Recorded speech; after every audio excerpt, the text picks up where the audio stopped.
Hello everyone, welcome back to our channel Login 8. In this video, I will guide you on how to contact eToro live chat customer support. So if you also want to contact eToro live chat customer support, this video is just for you. Follow the simple steps and you'll be able to do it. So first of all, what you have to do is launch open any browser of your choice. You can see over here, I've opened Google Chrome.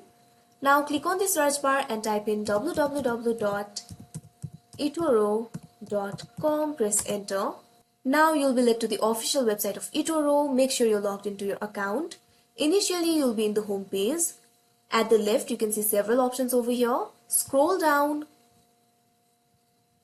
Find the option for help and resources. It is right under the settings option. Click on the option help and resources. Now you'll be led to this kind of interface. You can see several options over here. At top, you can see two options: assistance via chat, get useful solutions. Under assistance via chat, you'll be able to see the option for start chatting. All you have to do is click on it. Now you can see over here, this kind of chat box will appear. This is the live chat to the customer support of eToro. You can see a message box over here. All you have to do is click on it. Type in your message. Now press enter on your keyboard.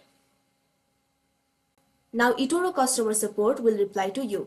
So that is how you contact eToro live chat customer support. I hope you found this video helpful. Thank you for watching. Make sure to like, share and subscribe to our channel.